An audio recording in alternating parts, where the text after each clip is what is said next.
"She's dead," said the woman's voice on the other end of the line.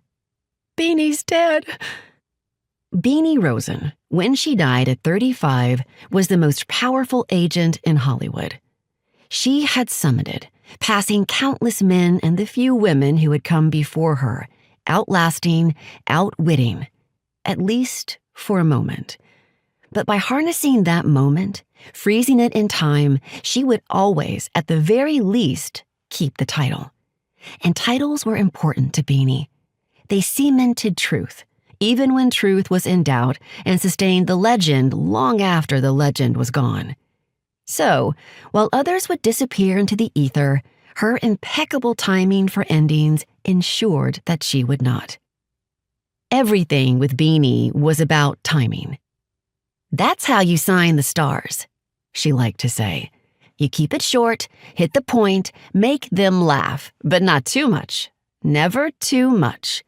Then you end it by saying something that makes them think that you're the missing piece to whatever the fuck they need." Beanie Rosen signed a lot of stars, and for her services, she took 10% of their salary and 50% of their heat. The more stars she signed, the hotter she was, and Beanie, for a while, was the hottest. But stars, even suns, burn out. So, the trick was to leave them before they could leave you.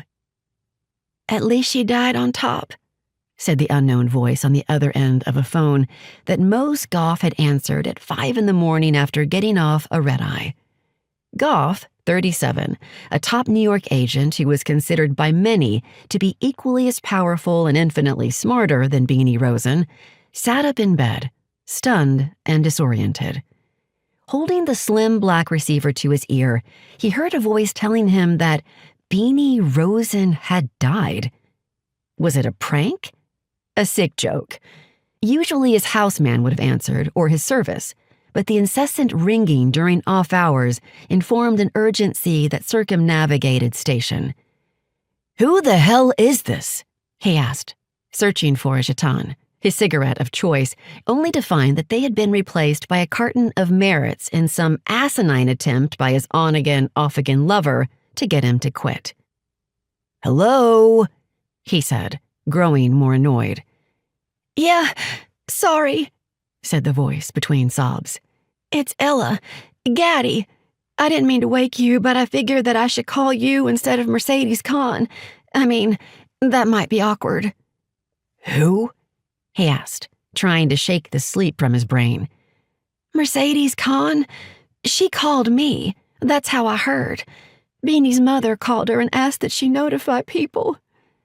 The irony somehow eluding Ella was not lost on Mose.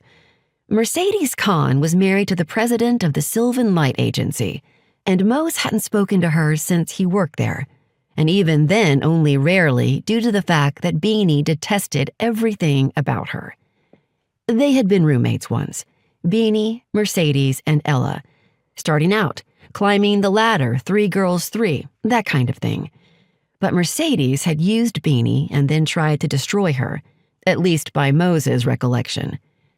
So she being the messenger of Beanie's demise seemed like some kind of cosmic joke. But obviously not to Ella. "Mercedes is having a little gathering at the Stone Canyon house, day after tomorrow, and she wanted me to ask if you'd fly out. We could all be there together. Beanie would have liked that.